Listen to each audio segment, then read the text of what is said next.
What's up, everyone? John Rettinger from Techno.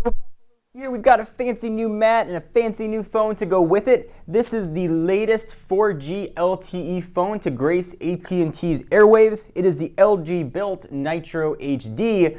Let's go ahead, run through a full review, and see if this should be the next phone to grace your pockets.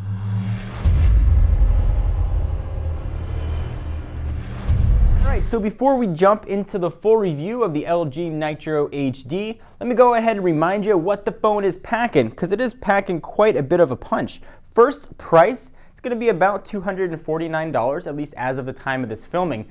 You may want to check your carrier's current pricing, as that can always change. It's running Android 2.3.5. Ice Cream Sandwich is supposedly coming in 2012.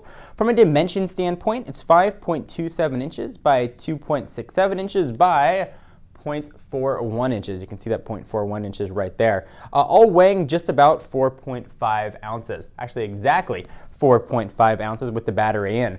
Although the big thing about the Nitro HD that gives it that HD name is that screen. It is a 4.5 inch measured diagonally screen with a 720p display. So that means it's got a resolution of 1280. That's 1280 down by 720 across, similar to the HTC Resound.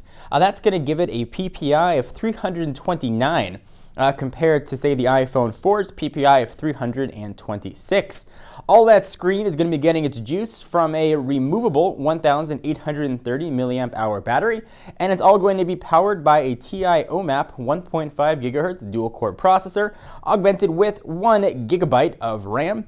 4 gigs of internal storage, of course, expandable with micro SD. On the back, we've got an 8 megapixel camera, and it wouldn't be HD if it couldn't shoot HD, so they can shoot 1080p video. On the front, we've got a 1.3 megapixel sensor nestled right next to the AT&T logo right up at the top. Continuing the specs, it is AT&T LTE compatible, so making it a true 4G device. It's also compatible with HSPA+, their other 4G-esque network that they're using. Bluetooth 3.0 here as well, and it's the third LTE-capable phone in AT&T's lineup. Okay, so now you know what the phone can do. How well does it do it? I always start my phone reviews by talking about call quality. The reason our reviews take a little bit longer is I do a pretty in-depth test of the phones on each. I do a 20-call test throughout various areas of Southern California. In my 20-call test, I had 2 dropped calls, which is a little bit higher than what I usually see during those testing. Call quality, though, when it was connected, was very strong. I didn't have any sort of white noise or popping on my end. The caller on the other end didn't have any white noise or popping on their end as well. Speakerphone here, and I get a lot of folks asking for speakerphone testing. Was actually pretty loud as well. One of the loudest that I've tested recently. So I'll go ahead and show you what that sounds like. We'll dial 611, pop it onto speaker. So if you rely on speaker for meetings, or if you use it, when you're in the car, you can go ahead and hear how loud it is. I'll go ahead and kick the volume all the way up. So relatively loud, definitely one of the louder that I've tested in recent memory. So call quality was great. Again, drop calls though were definitely an issue. All right, so let's just jump into the 2 biggest things about the phone that everybody wants to know: the screen and the speed. So let's talk first about the screen and that beautiful 1280 by 720 resolution display. That's going to let you see a lot more. So let me go ahead and give you an example of what that looks like. So we've got technobuffalo.com open here, and you can see the amount of articles that you can see as well. I'm going to bring in a companion site here to take a look at, our companion phone. This is the much larger HTC Titan. This is a 4.65 inch screen, but a resolution of 480 by 800. So if I position the Nitro HD right about the same position where we've got it on the Titan, you can see that despite its smaller screen, 4.5 versus 4.65, you can see much more on the Nitro HD. You can only see 1, 2, 3, maybe even 2, and then a part of a third article here. Here you can see a full 1, a full 2. As I go back, a full 1, there we go, a full 1, a full 2, a full 3, and almost a full 4. So one example of where that increased resolution also comes into play. You can also see here both are set to about the same brightness. We've got a little bit washed out color here on the whites. The white here, though, on the Nitro HD display does look very, very, very bright. All right, so we'll go ahead and pull the Titan back out here. Let me go show you another example of this really high screen resolution. Let's go ahead and jump into books. So whenever you're doing a lot of reading, whether there's very heavy text, you're going to be dealing with very small font. That's one of the trade-offs of having such a high resolution screen. If you've got great eyesight, you don't mind that very, very crisp small font, you're going to absolutely love this. If, however, you need to wear glasses or you don't have the best eyesight, you're going to want to hold this up very close to your face or definitely want to adjust that font size. So you can see just how small that looks here. I think this is Alice in Wonderland.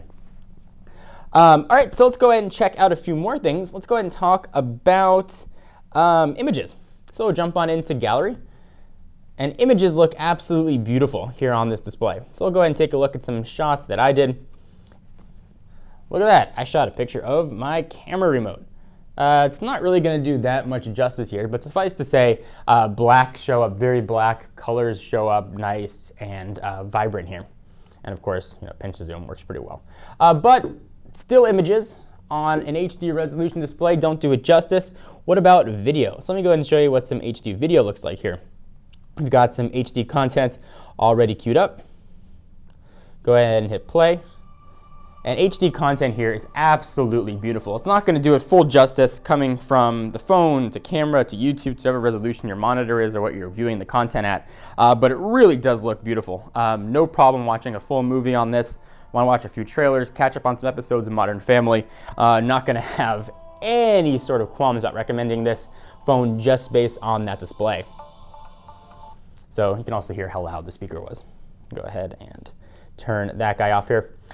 So the screen here is obviously one of the biggest selling points of the Nitro HD, and the screen really does do a wonderful job.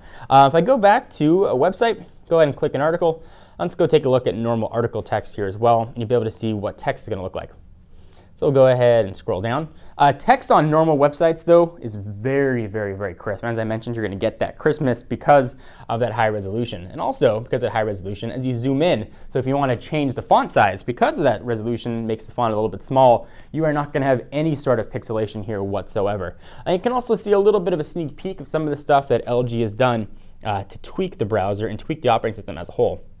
So we'll go ahead and minimize that back down to normal. And we'll go ahead and go back home.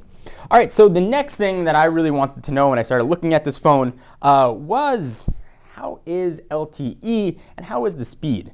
Well, fortunately in Southern California, LTE has not been announced here yet, but they are evidently clearly testing it. As you can see right there, 4G LTE, and I've got about 4 to 5 bars. And generally the speeds I'm pulling in have been extremely impressive. So again, this is an untested, unreleased network. But you can see I'm getting about 12 down and 5 up. But just for fun, let's run a live test. We are not connected to any sort of Wi-Fi. And let's see how this performs. Just for fun, we'll go ahead and let this guy do its testing. And pretty representative of some of the speeds that that we've been getting here. So I've gotten, I believe, as high as 14 on other LTE-enabled devices, but about 10 or so tends to be about the average. And network connection has issues. Of course, it happens on camera. But you can see what the speed was, 5.64 on the up. We'll go ahead and let it run one more time, just so you can see what those speeds are on the unreleased LTE network here in Southern California, which can only mean that hopefully it's going to be official very, very, very soon. So we got 11 down, and it does not want to do the up. So we'll go ahead and hit home. Let me go ahead and bring back the HTC Titan. This guy is connected to our office Wi-Fi. Of course, the Nitro HD is not connected to Wi-Fi. The Wi-Fi here is pretty fast, generally about 12 to 15 or so down. Let's go ahead and just load Techno Buffalo on both just to see some speed tests. So Wi-Fi and no Wi-Fi. Again, clearly a subjective thing here. It's going to depend on your Wi-Fi speed and the networks and where you're located and all that stuff. But still something fun that I wanted to see. So we'll go ahead. We got Techno Buffalo queued up there.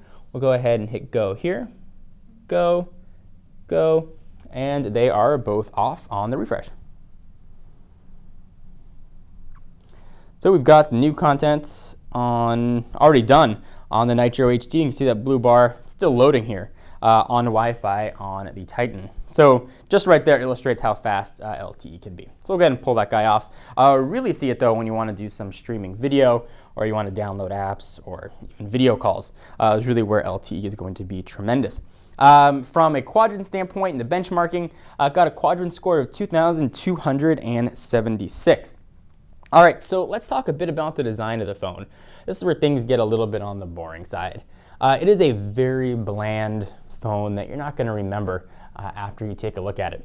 It's sort of got that typical slab format that we've seen on really most mobile phones now. You've got 3 capacitive buttons here on the bottom. They're sort of backlit. Menu button, home button, and back.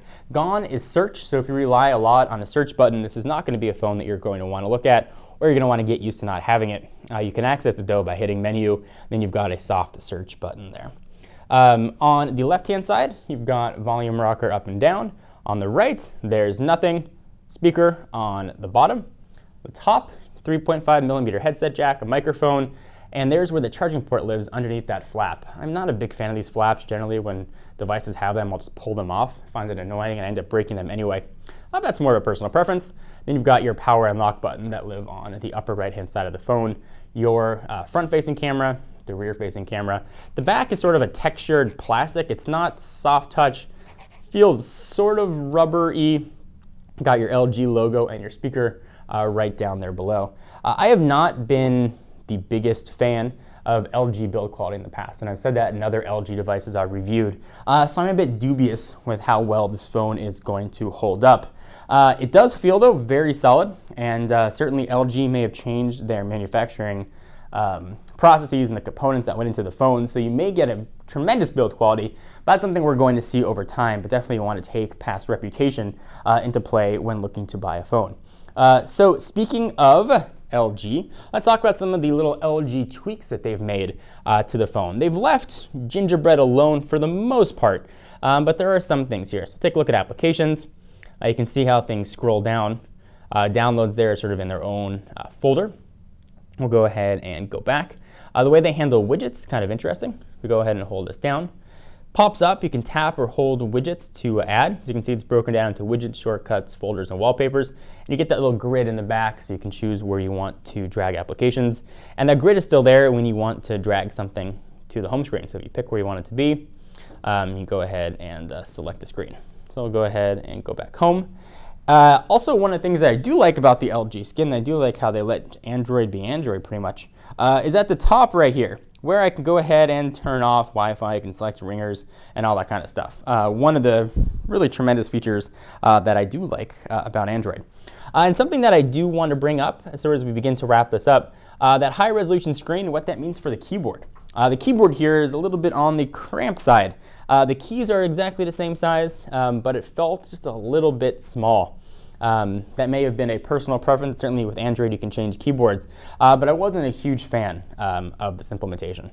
So I'll go ahead and go home, although it looks pretty much typical Android with a few slight tweaks. So you're going to want to try the keyboard in store at least to see if it's right for you. The camera was just about average. Picture quality came out about as you'd expect. Video quality was about as you'd expect from a camera phone. The 1080p doesn't really mean all that much if the frames per second isn't all that high, but it takes average video. You're certainly not going to want to blow this up on a giant screen, but if you want to capture your baby's first steps or your puppy chasing its tail, this is going to be just fine for you. LTE is definitely a bit of a battery hog, and the 1,830 milliamp hour battery in the in the Nitro HD rather, does deliver. I'm a pretty hard user on phones, and I was able to get through a full day of battery usage, but you are going to want to charge at night. This is probably one of the best battery lives that I've seen actually on an AT&T LTE phone. So do I recommend this device? Yeah, I do, with a few caveats. If resolution and screen is going to be the most important to you, this is going to be a really hard phone to pass up. If you do a lot of video watching on your phone and you want that HD screen, this is really going to be one of your only options. If you've got tremendous eyesight and you don't mind text and fonts, at least by default, being a bit smaller, you're going to love this display as well. Certainly if you're looking to get a AT&T phone right now, you are definitely going to want to look at one that has LTE. presuming you're going to sign a 2-year contract during that 2-year term, chances are LTE is going to come to your market. And you want to make sure you've got a phone that's a little bit future-proof. So one that has LTE, and right now there's only 3. This one's pretty easy to recommend. Battery life, if you're a heavy user, you're going to be very happy that you've got that extra juice in the 1,830 milliamp hour variety. So this phone definitely gets a thumbs up. I'm a bit dubious about LG build quality, but I'm willing to overlook that and give the Nitro HD a very clean slate. So what do you guys think about the Nitro HD? Is it going to be your next phone? Have you tried it? Have you not tried it? I want to hear what you guys have to say. I am John Rettinger from Techno Buffalo. Be sure to check us out for all of your tech news. We've got unboxing, hands-on, rumors, and everything you could expect from the ever-expanding and growing and changing geeky world of technology. I'll see you guys in the next video. Bye-bye.